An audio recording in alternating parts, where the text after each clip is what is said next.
Todos convido para compor a mesa o nosso presidente do Instituto Histórico e Geográfico, o professor doutor Ronaldo Brito Valente.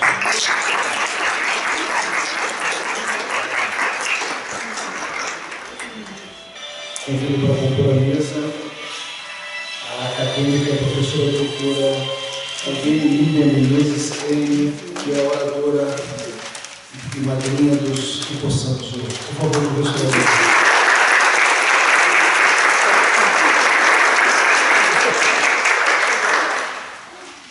Convido para compor a mesa o nosso secretário-geral, doutor José Teodoro Mascarenhas Beck.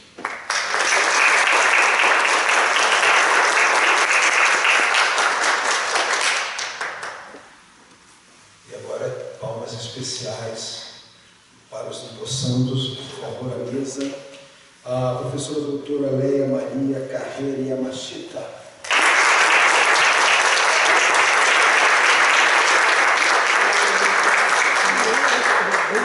O doutor José Rinaldo Menezes Júnior. Cadê o doutor?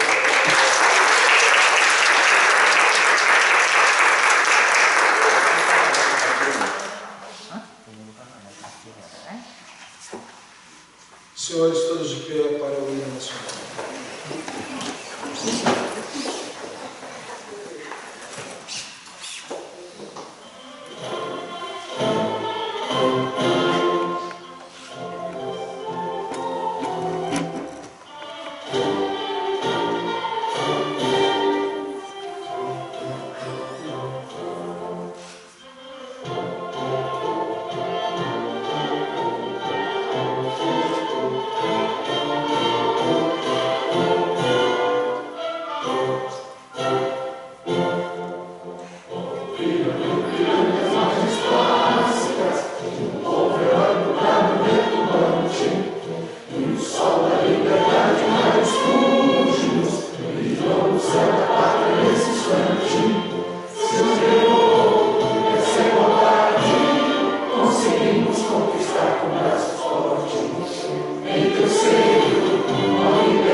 sentados.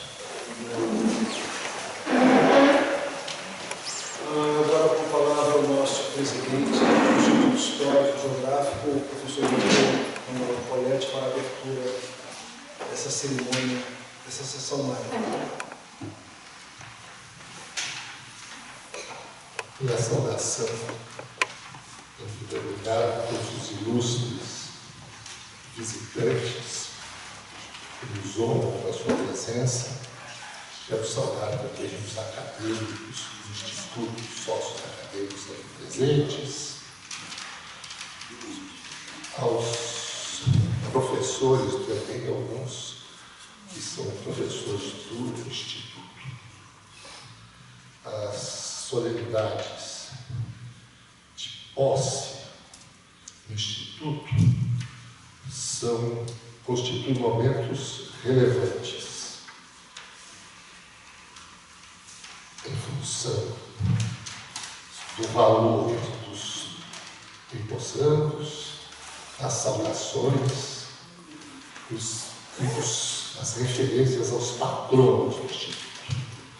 Hoje temos um momento de grande significado, porque estamos com a professora Aldeia, que nos brinda sempre, nos brindava, tem ficado um pouco ausente, mas sempre com pelo menos uma das conferências brilhantíssimas que eu assisti, e aos dois novos membros que vão tomar posse, todos professores de História. De modo que são pessoas que vão engrandecer o Instituto e estão, portanto, com as suas vontades, as suas trajetórias, enriquecerão o Instituto. Eu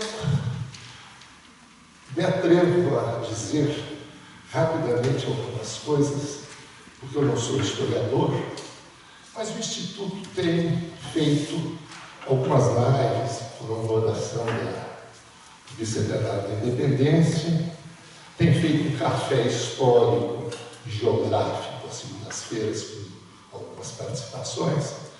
E na última segunda-feira, a professora doutora Tânia Fontenelle fez uma exposição muito interessante sobre as mulheres na construção de Brasília. Mulheres simples, mulheres do povo, com fotografias. Ela entrevistou mais de 50 mulheres desde o começo da cidade.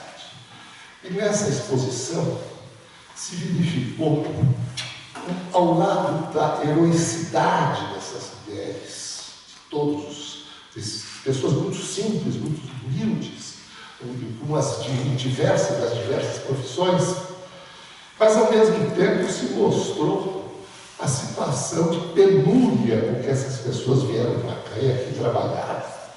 Então a história nos provoca, em razão desta contemporaneidade, que às vezes é relativa, às vezes é mais próxima, um pouco mais distante, mas nos mostra, às vezes, esse cotejo dos nossos valores com os valores do passado, e, portanto, numa posição crítica. Muito me ocorreu, eu não disse isso na segunda-feira, mas vou dizer agora, que essa situação social dramática daquelas pessoas da construção da cidade, suas carências, sob todos os aspectos, é que nos mostra que ainda hoje a cidade tem, ao lado dos monumentos, das ruas, de toda essa grandiosidade arquitetônica, de todo o seu significado do país, uma situação que nos lembra ainda a exclusão, a desigualdade, a situação atual, em nada diferente, talvez pior do que aquele momento da construção da cidade, por aquelas pessoas. Então é com essa que eu me atrevi a lembrar, tendo em vista que a história, ao mesmo tempo que nos remete a esses aspectos culturais tão relevantes, também é instrumento da nossa consciência em relação da nossa realidade em cotejo com as realidades anteriores. Então, com essas considerações que eu me permiti fazer, eu declaro aberta esta sessão solene de posse.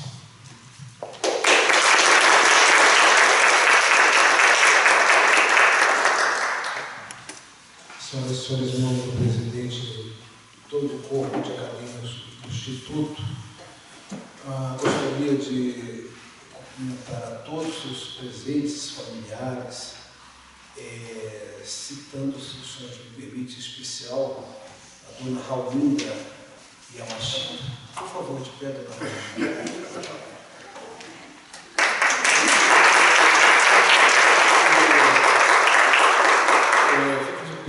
O senhor Jesus Carrier. Cadê o senhor Jesus? É meu pai.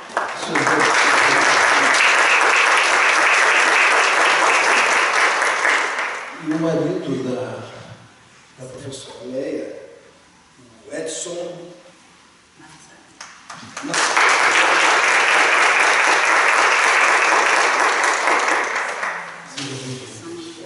Também gostaria de, em nome do presidente de todos os acadêmicos do Instituto, cumprimentar a esposa do professor José Hinaldo, a Pâmela, de pé, Pâmela.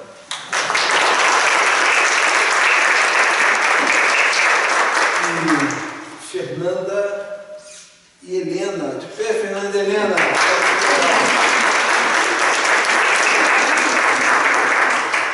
Vocês são lindas. De nada. Professora Albiene, por favor, professora muito querida, foi diretora da pós-graduação da História da UNB, exatamente quando eu fui seu aluno, fui doutorando, e me deu tanto apoio, e com isso eu sou sempre grato, tenho eterno carinho, professora Albiene. Por favor, venha saudar os dois empossados.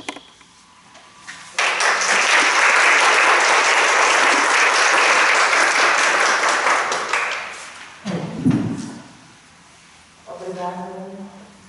Antes de começar um momento de formalidade, nosso presidente... Tira a máscara. Não vou tirar a máscara. Não tira essa máscara. Não, mas eu posso falar alto sem... É melhor ser muito Ó, certo. Tira essa máscara. Professor... Está sendo gravado. Está sendo gravado. Desculpa. Presidente, colega, antes de começar o momento de formalidade, eu praticamente estava enclausurada durante essa pandemia,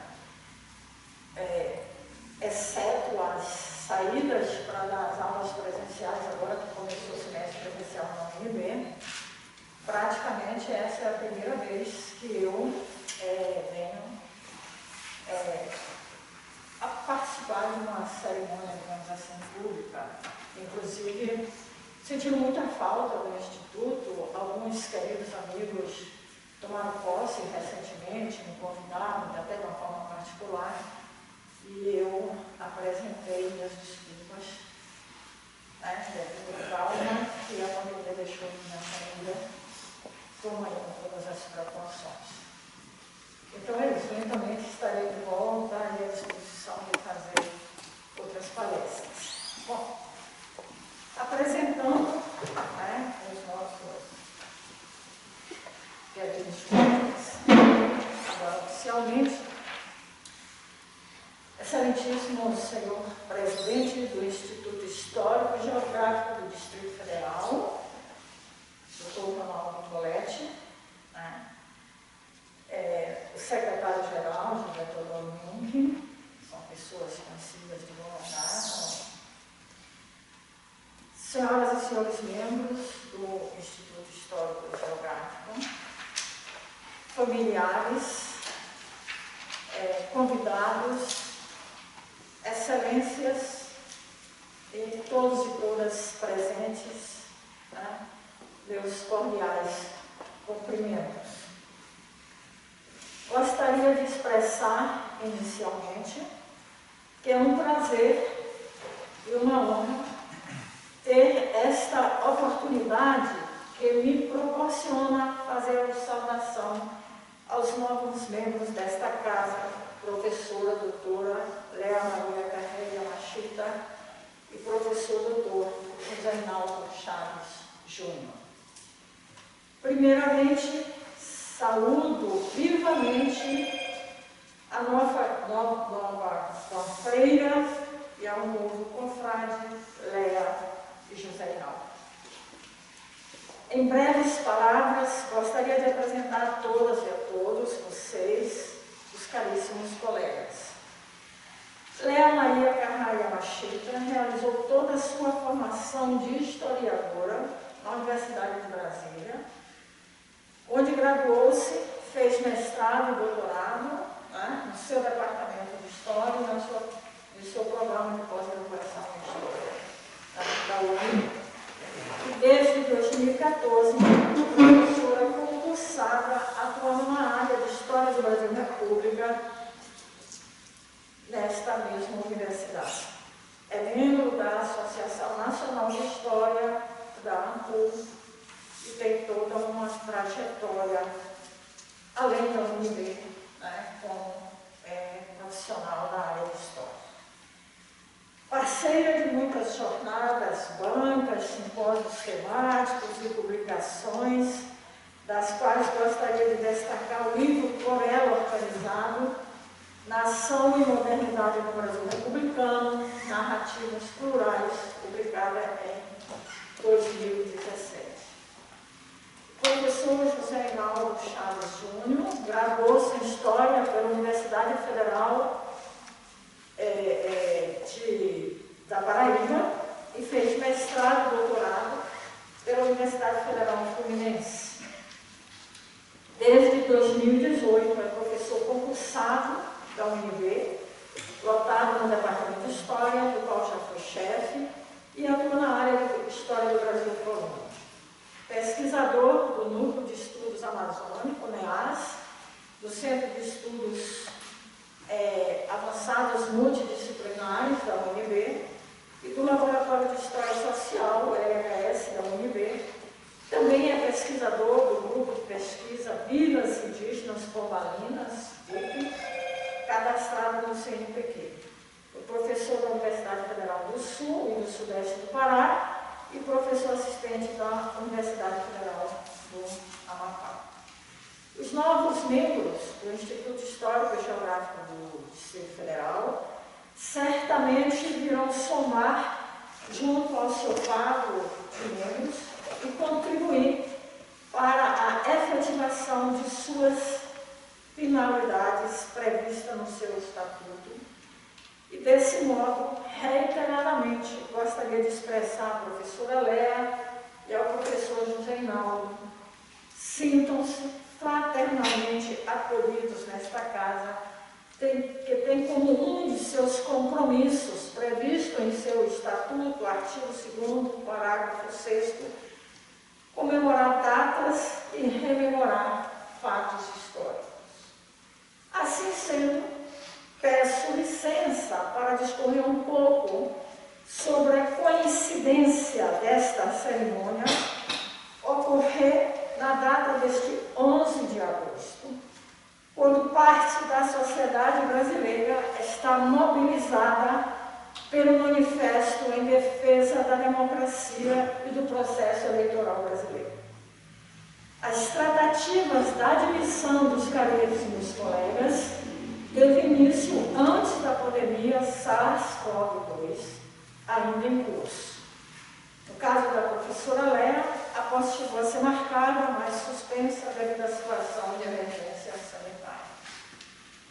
Uma vez dada esta coincidência, entendo merecer registro o fato de que, no dia 11 de agosto de 1827, sob o governo do jovem imperador Dom Pedro I e do recém-independente país, foram criadas simultaneamente as duas primeiras escolas de direito do Brasil, a de São Paulo e a de Pernambuco, sediada em Olinda, depois, em 1854, transferida para Recife, onde vários intelectuais que se dedicaram a pensar e interpretar o Brasil tiveram suas formações acadêmicas.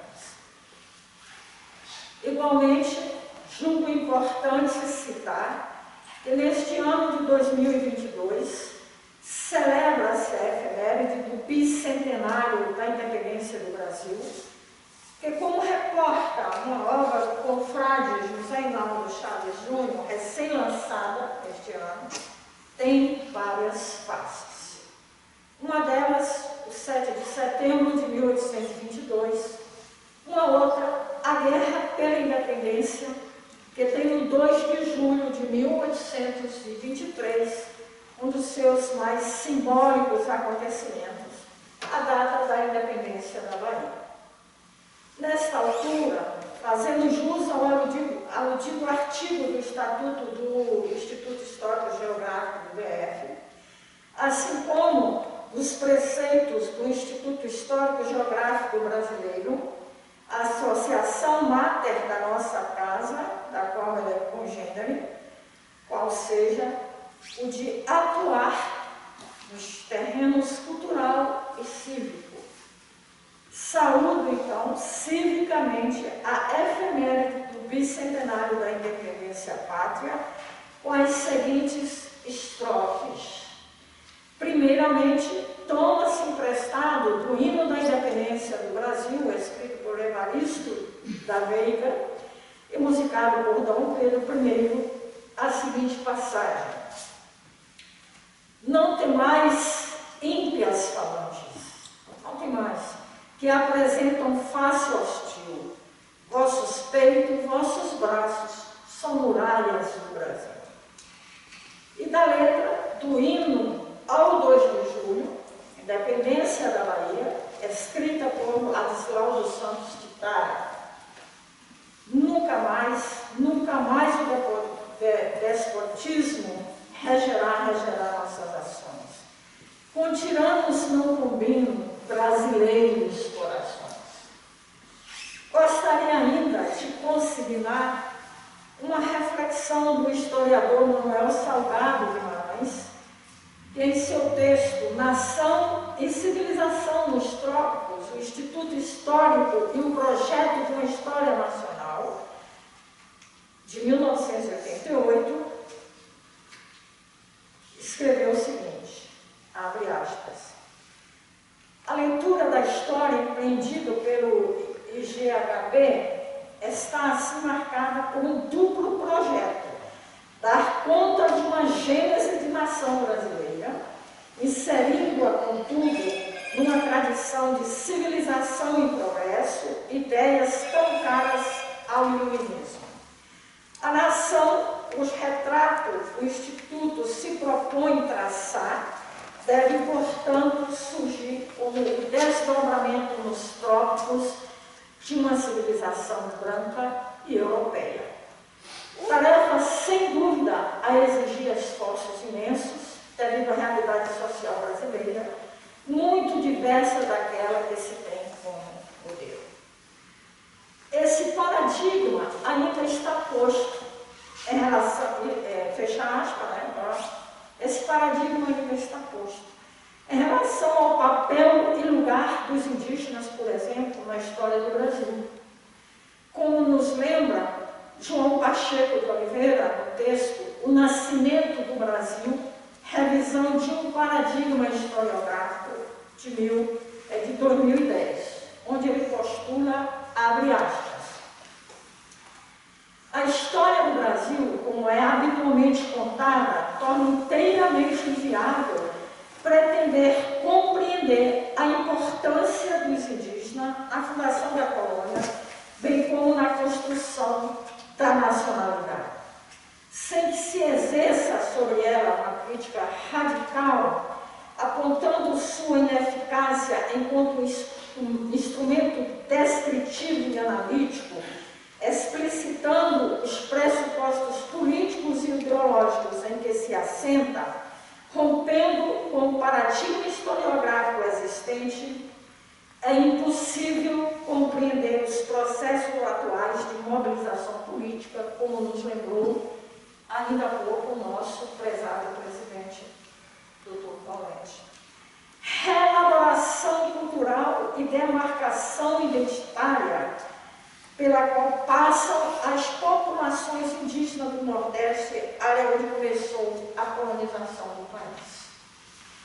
Pacheco constata que é imprescindível ter-se noção, essa narrativa que até então ele combate, não foi de maneira alguma contemporânea aos fatos do século XVI, quando começa a colonização, mas uma produção do século XIX, quando foi criado o Instituto Histórico Geográfico Brasileiro, que assim deu este papel, né, de promover a criação, ajudar a colaborar da nação e da identidade nacional.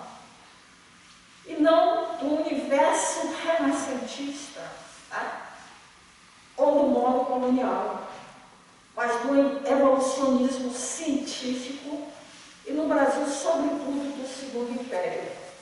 Desde então, reina como absoluta entre pensadores de direita ou de esquerda, entre historiadores, sociólogos e filósofos, esse paradigma que foi construído no século XIX, tendo como um expoente maior, né, o historiador Adolfo Bernardo, e como instituição, o Instituto Histórico Geográfico Brasileiro. Então, ao saudar nossa nova confreira Léa e o nosso confrade José Inácio, consignamos a crença que vocês trarão para a nossa associação a dinâmica do ofício do historiador, que reflete sobre os projetos e interesses do passado e dá-se como tarefa, como proposta por Pacheco de Oliveira, quebrar paradigmas historiográficos, contribuindo dessa forma para o processo de consolidação e do alargamento da nossa democracia.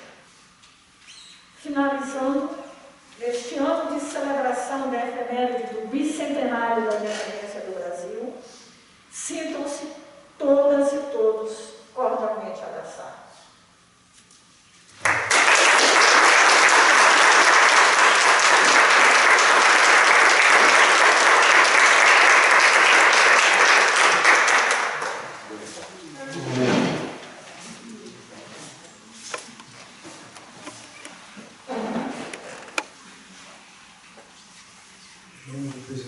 Convido à tribuna a professora doutora Léa Maria Carreira e ela chega para começar seu discurso a respeito do seu papel.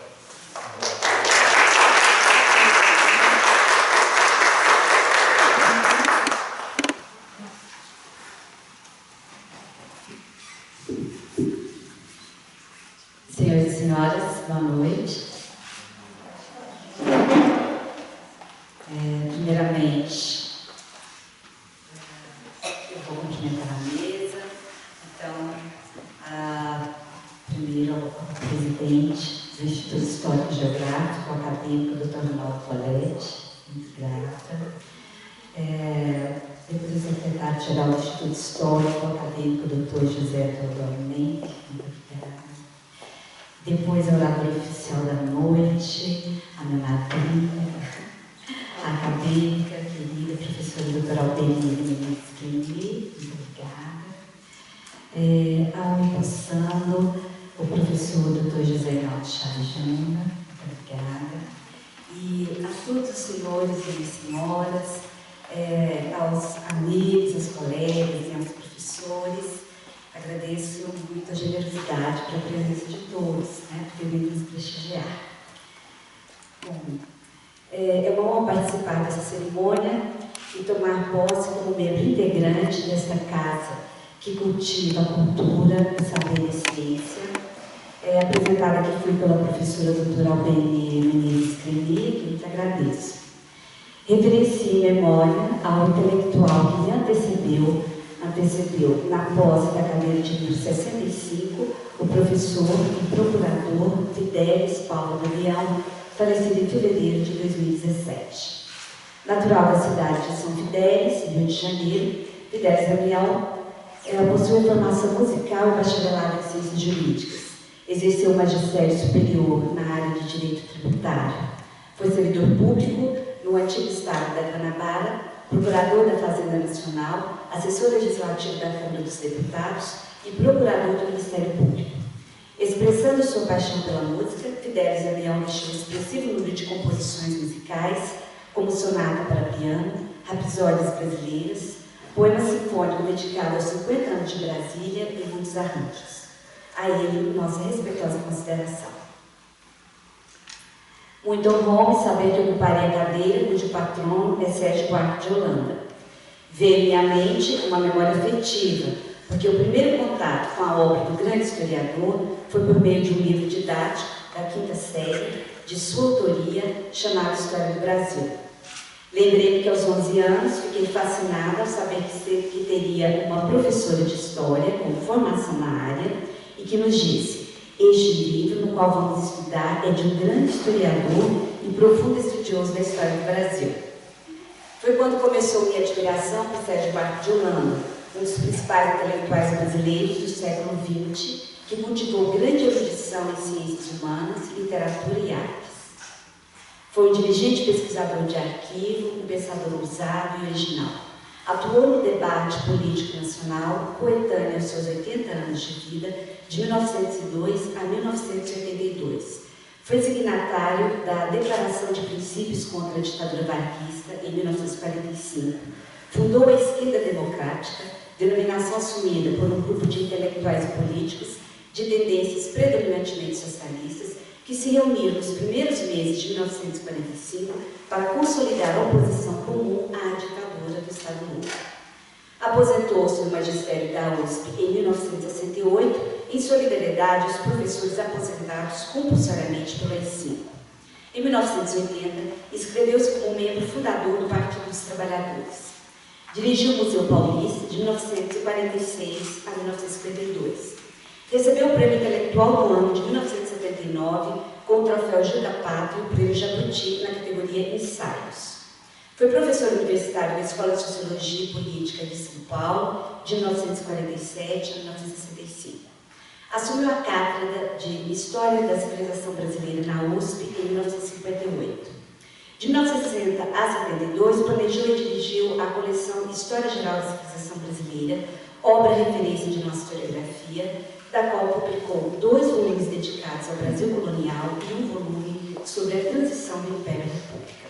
De 1962 a 64, dirigiu o Estudo de Estudos Brasileiros da USP. Intelectual de projeção internacional, proferiu uma série de conferências na Universidade de Sorbonne, na França, e participou de 3 comitês da Unesco em Paris no ano de 1949. De 1953 a 1955, assumiu a cadeira de Estudos Brasileiros da Universidade de Roma. Em 1965, a convite do governo estadunidense, realizou uma série de conferências nas universidades de Colômbia, de Harvard e Los Angeles. Entre 1963 e 67, foi professor convidado em universidades no Chile, nos Estados Unidos, e participou de missões culturais da ONU para Costa Rica e Peru. Publicou 9 livros em vida, e 7 outros foram organizados e publicados póstumamente a partir dos muitos ensaios e crônicas que escrevera. E é do valor desta vasta obra literária, das suas reflexões sobre a trajetória histórica e política do Brasil, das ideias de Sérgio Buarque a respeito do desenvolvimento e da modernização do país, que passo a discorrer agora, uma vez que suas interpretações do universo brasileiro são, hoje, fundamentais nos debates críticos e nas vias da auto-identificação de uma consciência nacional. Sérgio Buarque nasceu em 1902 em São Paulo, mudou-se para a cidade do Rio de Janeiro de 19 anos, onde foi cursar o terceiro grau. Bacharelou-se em Ciências Jurídicas, um dos 3 cursos superiores que havia no Brasil. Ainda como estudante de Direito, se inseriu no meio jornalístico carioca, escrevendo para pequenas revistas literárias de vanguarda modernista. Escreveu inclusive para o pioneiro e efêmero órgão Plataforma do Movimento Modernista, a revista Claxon, contactado que foi por Mário de Andrade como representante carioca. A década de 1920 era o momento em que a imprensa carioca se transformava, o jornalismo se profissionalizava e as redações se abriam para o convívio com as agências internacionais de notícias. Além de advogados e de jornalistas, a rede de sociabilidade de Sérgio Buarque incluía literatos e expoentes da música como Ari Barroso, Donga e Pixinguinha. O jovem Sérgio inseria-se nesse contexto. De 1929 a 1931, foi correspondente de artes associadas em Berlim, onde teve a oportunidade de participar de cursos do historiador alemão Friedrich Schlenk, fazer humildadas leituras dos sociólogos Werner Sombart e Max Weber. Provavelmente, o choque cultural causado por este período vivido na Alemanha lhe transformou em um crítico da cultura, tanto que, já durante seu estado na Alemanha, começou a elaborar as ideias que constituiriam a obra Raízes do Brasil, publicada em 1936. Até essa data, seus interesses abrangiam música, política e literatura nacional e europeia. Na década de 1930, voltou-se para os debates da identidade brasileira, para a compreensão das causas do atraso do Brasil, grandes questões intelectuais daquele momento. Nos anos 1930, o Brasil fazia a transição de uma sociedade agrária para uma sociedade dominada pelo capitalismo industrial. A urbanização acelerava-se, gerando mudanças que tornavam a sociedade mais complexa e com novos sujeitos sociais. Concomitantemente, a história se aproximava das ciências sociais, buscando pesquisar a sociedade brasileira e seus aspectos econômico, social, da mentalidade e não mais apenas político.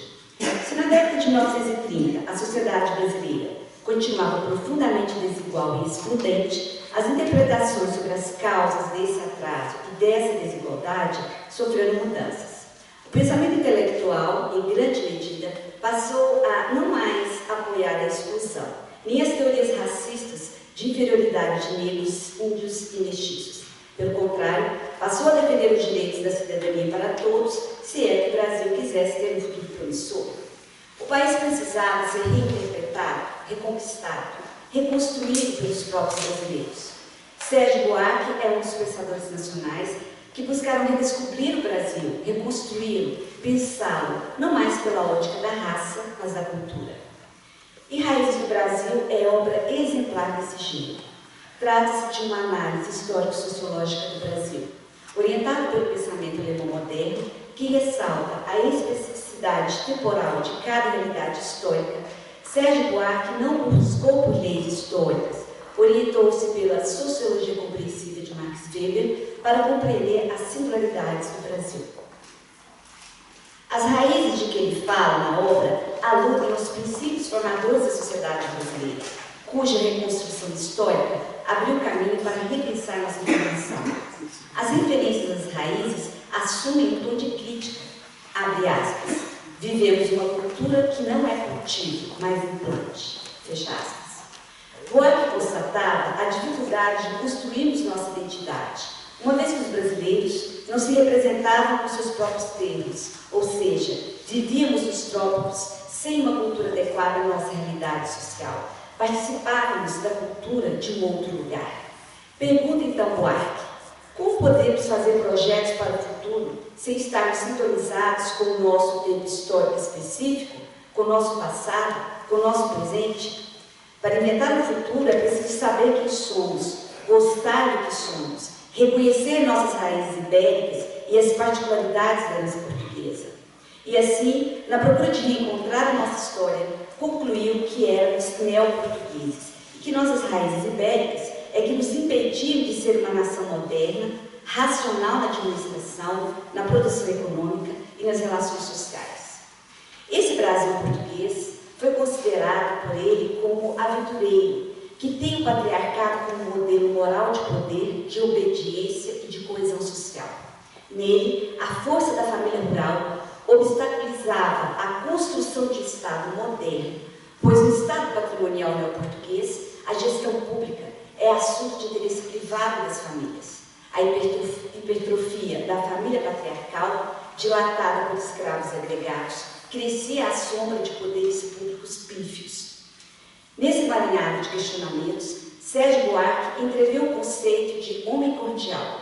Sua afirmação de que o brasileiro é um homem cordial referia-se à expressão próprio do coração, ou seja, procedente da esfera do íntimo, do familiar, do privado, percebido por Sérgio como uma característica bastante negativa. A cordialidade referida por Sérgio Buarque significava passionalidade, aversão a todo convencionalismo ou formalismo social. A personalidade cordial está longe de aceitar uma ordem coletiva, impessoal, legal, é individualista e disciplinada, está pronta para obedecer cegamente ao líder carismático. Para ele, o nosso mundo cordial excluía, criava exceções, teria o princípio jurídico da neutralidade democrática. Assim, com Sérgio Buarque rompia-se definitivamente com a historiografia oitocentista de Van Hagen, que enaltecia a herança portuguesa, a história oficial dos grandes feitos e as instituições portuguesas. Sérgio não idealiza o nosso passado. Nas suas concepções, o legado português foi péssimo e deletério, responsável pela vitória do latifúndio predatório, pela inocuidade das instituições e pelo personalismo autoritário. Era necessário dar um basta nesse ufanismo. Deveríamos nos libertar daquela vida política que, para o nosso personagem, oscilava entre um liberalismo autoritário e um caudillismo. Buarque acreditava que aquele momento de mudanças era propício a outras transformações revitalizadoras da sociedade. Significaria o rompimento com as oligarquias rurais e o advento de novos sujeitos urbanos, dando novo sentido político à sociedade. Em Raízes do Brasil, o autor pretendeu tratar de um futuro democrático para o país, o que seria uma mudança profunda em relação ao seu passado de racismo, exclusão e autoritarismo. Enfatizava que não estávamos determinados a ser aquele passado, nem continuar a repeti-lo. Enquanto Raízes foi uma obra histórico-sociológica, no livro Cobra de Vidro, de 1944, vemos o Sérgio crítico literário, e nas obras Moções, de 1945, e Caminhos e Fronteiras, de 1957, vemos um Sérgio eminentemente historiador, pois ambas refletem árduas pesquisas em arquivos, a investigação sistemática de fontes primárias acerca da colonização da América Portuguesa entre os séculos XVII e XVIII. Essas duas obras tratam da história dos paulistas, populações mamelucas que viviam na fronteira entre duas culturas, entre o sedentarismo e a mobilidade dos caminhos fluviais, as monções. Metodologicamente, Sérgio trata do mecanismo de trocas, síntese e soluções culturais. E no plano mais circunscrito, faz uma análise da vida material, técnicas, costumes, atitudes, produção de artefatos, particularmente na obra Monções. No livro Caminhos e Fronteiras, que recebeu o Prêmio de Guerra Cavaleiro do Instituto Nacional do Livro em 1958, o autor retoma a mesma temática, porém com mais complexidade, analisando os processos de racionalização e assimilação a que o europeu se sujeitou ao substituir o pão de trigo pela mandioca, a castanha europeia pela araucária, a carne de vaca pela de tamanduá ou assumindo a botica da natureza. Escreveria um momento em que muitos acreditavam na sobredeterminação do econômico, Sérgio indica a interpenetração da esfera da vida material à cultural. Além disso, o trabalho é de grande relevo, porque evidencia a importância do indígena no processo colonizatório e na formação cultural do Brasil. Em 1959, Sérgio publica sua tese de cátedra para a USP, Visões do Paraíso, obra considerada por muitos estudiosos a expressão máxima da erudição nacional. É obra de história e de literatura.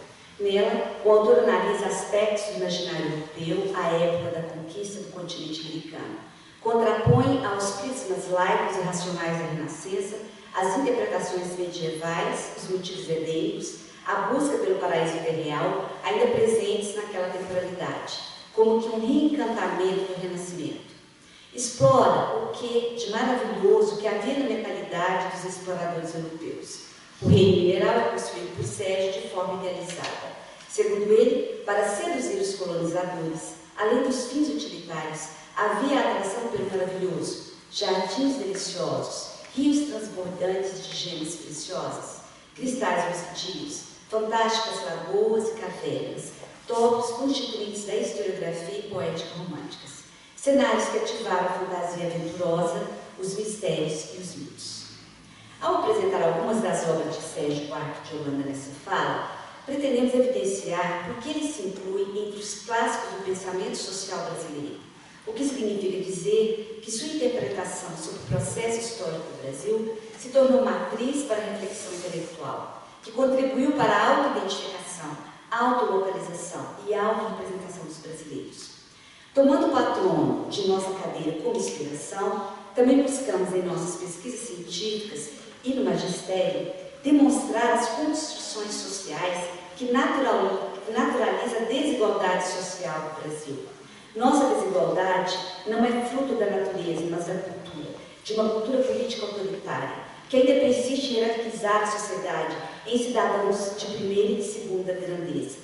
Tal como nosso patrono, servimos a história para deslegitimar a visão de mundo injusto como fato natural e para construir a cultura de direitos e de justiça social. Finalizo reiterando meus agradecimentos à confreira, professora Albene Miriam Menezes Clemi, pela propositura do meu nome, e ao Instituto Histórico e Geográfico do Distrito Federal como um todo, por acolher-me como novo membro. Muito obrigada.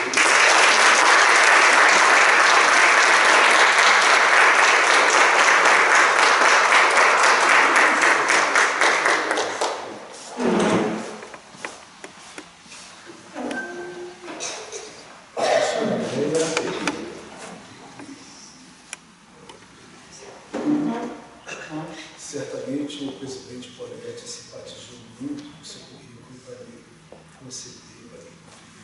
Sérgio Buarque de Holanda. Pois é, uma honra grande, eu fiquei muito feliz. Olha ele, né? É. Parabéns. Obrigada. E agora o grande momento esperado por Fernanda e Helena, né? Convido, em nome do presidente, para a tribuna o professor doutor José Inaldo Chaves.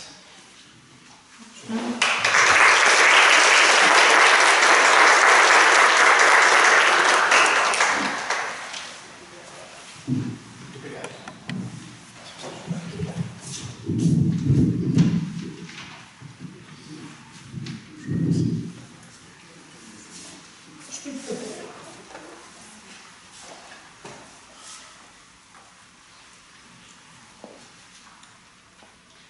Uma boa noite a todas e a todos. É uma grande honra para mim estar aqui no Instituto de História Geográfica do Distrito Federal, poder receber posse do Dr. Poletti, dessa mesa, que muito me honra. Senhor presidente, Dr. Ronaldo Poletti, na pessoa de quem cumprimento todas e todos os presentes, meus familiares, amigos, colegas, confrades e confreiras dessa igreja casa. Senhor secretário-geral, Dr. José Teodoro Menck, senhora doutora Albene Clemi, colega da Universidade de Brasília e acadêmica nessa instituição, senhora doutora Leia Máscara, também colega da UNB e a partir daqui, empossanda desta Casa da Memória e da História de Brasília e do Brasil. Recebi o convite para ocupar a cadeira 119 deste egrégio do Instituto Histórico e Geográfico do Distrito Federal, cujo patrono é ninguém menos que o historiador Max Fletcher, do Instituto Histórico e Geográfico Brasileiro, com uma mistura de alegria, satisfação e muita responsabilidade diante da generosidade a mim estendida pelos confrades e confreiras, e em especial pela professora Albene Clemi, que lhes apresentou o meu nome para integrar essa casa. Integrar o quadro social do IHGF, na condição de sócio acadêmico, é uma incalculável honra e um desafio para o qual desejo, muito sinceramente, estar à altura.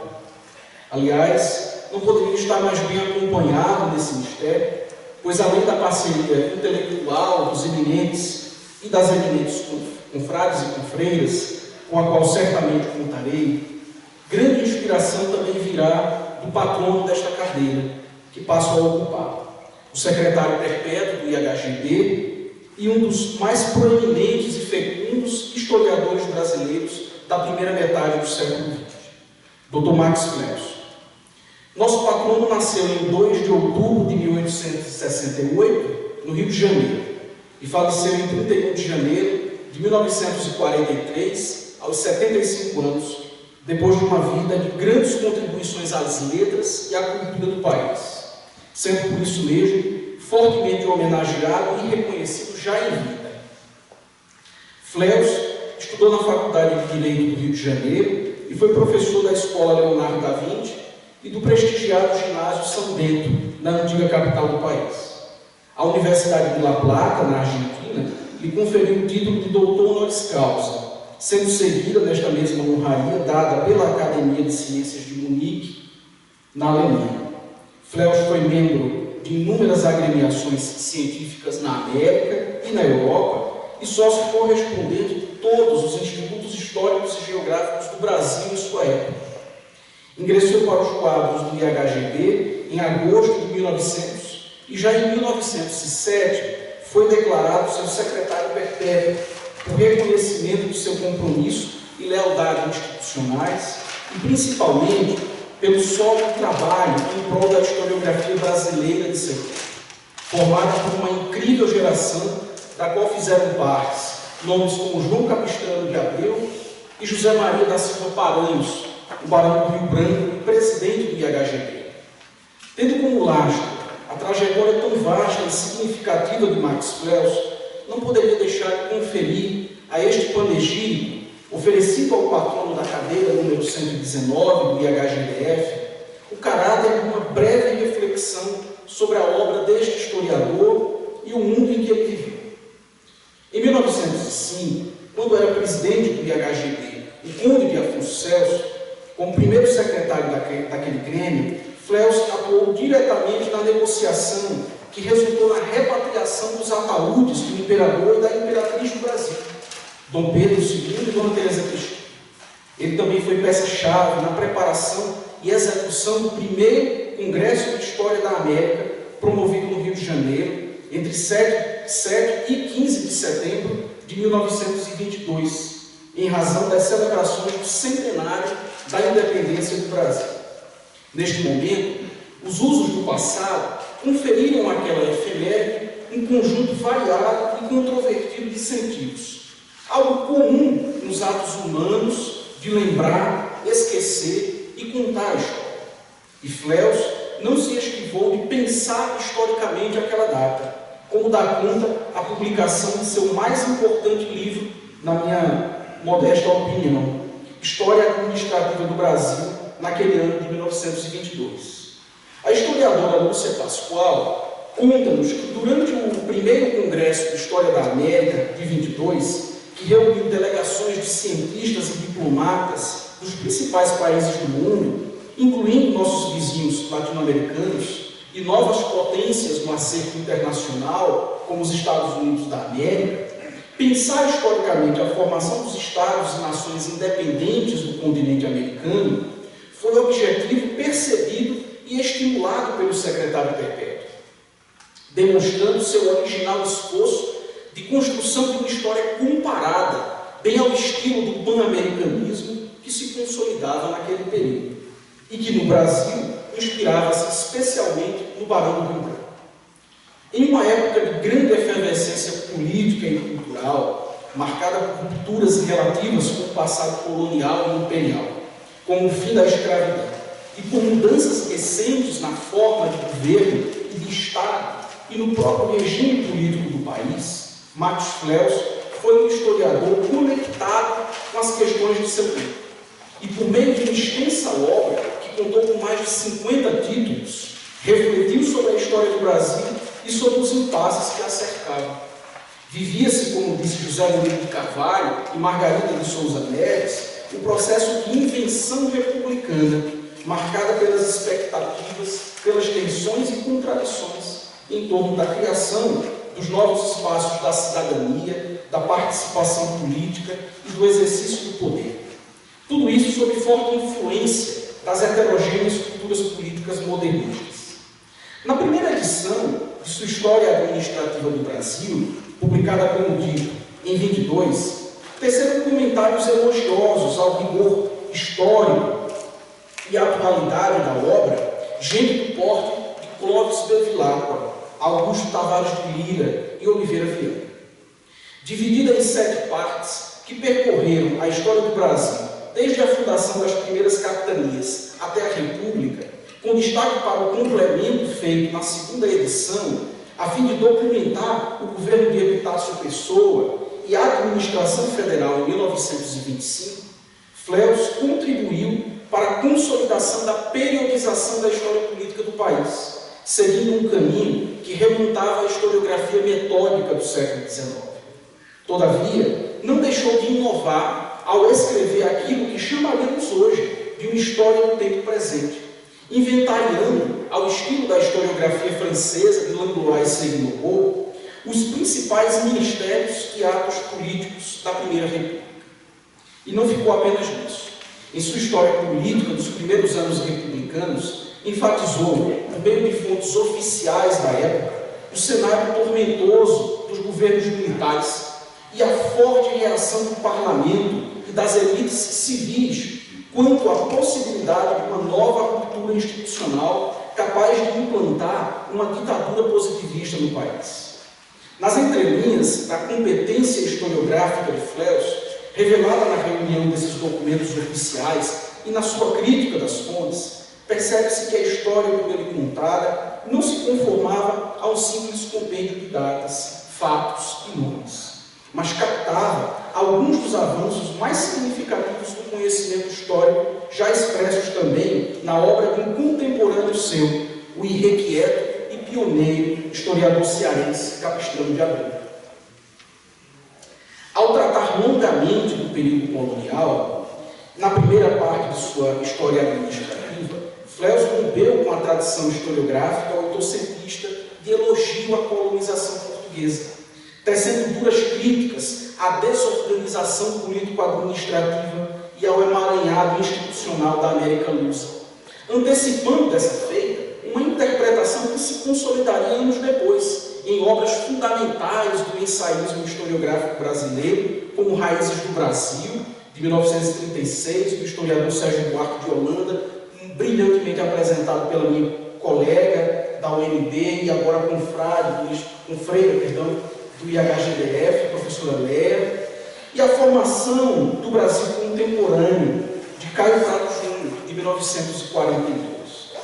A crítica ao legado português na administração do Brasil, visto como um sintoma de nosso arcaísmo e rudimentaridades civilizatórios, fazia todo sentido quando os modernismos e a invenção republicana projetavam não somente o desenho jurídico e institucional do novo regime, como também redescobriam a nação e a nacionalidade, como disse a professora Ângela de Castro Gomes. Durante a realização do primeiro Congresso de História da América, o recurso pan-americanista e a iniciativa do IHGB e de seu secretário perpétuo para aproximar o Brasil dos seus vizinhos americanos, afastando-se progressivamente das influências portuguesas e europeias em nossas culturas e política, marcou sem dúvida a emergência de um novo modelo de escrita da história do Brasil, do qual imortais do IHGB, como Fleus, também fizeram parte. Por outro lado, em um momento no qual eram conformados os espaços e os limites da cidadania a serem conferidos a uma população historicamente excluída dos assuntos do Estado, não é fortuito que os modernismos da Primeira República, que ousaram reinventar a nação, também tenham sido um campo de disputa, inclusive entre historiadores. Por tudo isso, a obra de Fleus reveste-se sim de grande potencial e originalidade e deve, a meu ver, inspirar mais estudos acerca de seu potencial interpretativo, do ambiente intelectual modernista no qual foi escrita e de sua influência para as culturas historiográficas posteriores. Por fim, caro presidente, Dr. Poletti, só posso lhe agradecer, com muita sinceridade, o convite para integrar esta casa, uma missão que acato com a máxima reverência, pondo-me à disposição de vossas senhorias para contribuir com esmero e dedicação para o cumprimento da função social, da missão para a cultura, para as letras, para as artes e para a ciência, perante a sociedade do Distrito Federal, que tem este egrégio Instituto Histórico e Geográfico do DF. Estado Democrático de Direito sempre, viva o IHGDF, viva a história, viva a ciência e viva todos nós, muita saúde, que possamos nos reencontrar presencialmente, com muitos abraços, logo em breve, e com muitas conversas nesse espaço. Fico muito feliz de estar aqui com todos e todas. Um grande abraço e muito obrigado.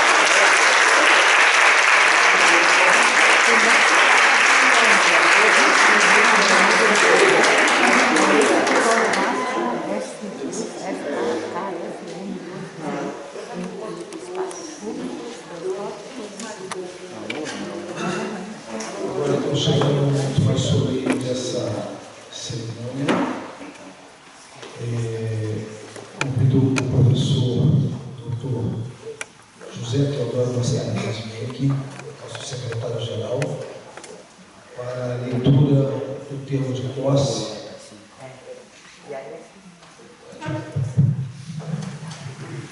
Termo de posse número 204 de 2022.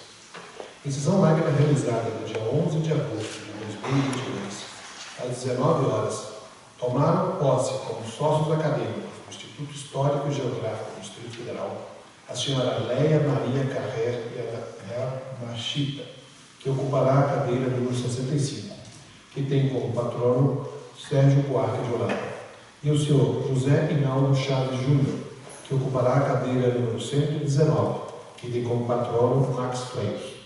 Lavrou-se o presenteado que vai, assinado pelo presidente do Instituto Histórico e Geográfico do Distrito Federal, por mim, secretário-geral, e pelos impulsantes. Brasília, 11 de agosto de 2022.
E agora o nosso presidente vai fazer a declaração de posse.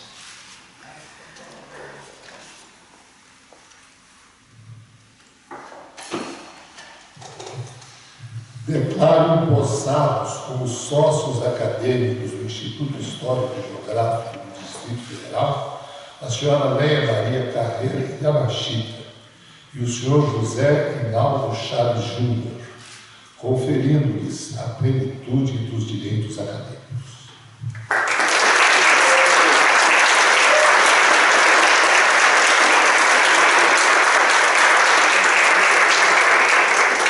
E agora, para que sejam realmente confrades, confreiras,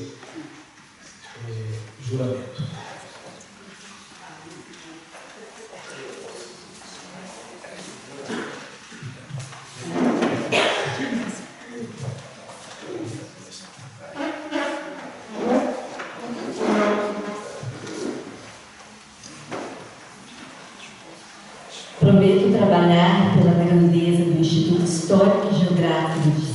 Federal, cooperando para o aprimoramento de suas finalidades.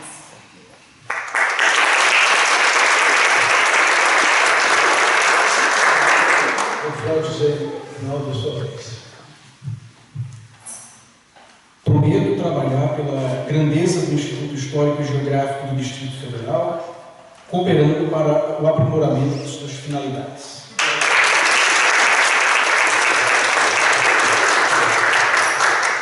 Chegando ao fim dessa cerimônia solene, agora a diplomacia. Presidente.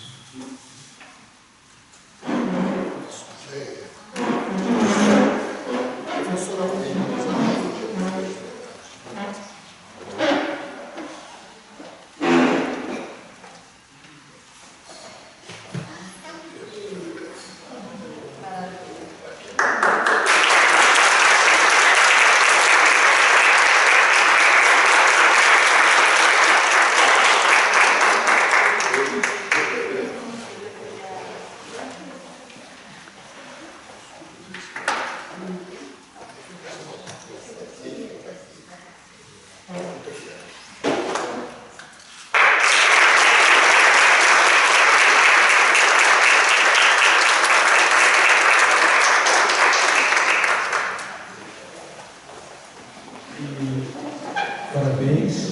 Para finalizar, a palavra o seu presidente, professor Dr. Ronaldo Brito Paredes.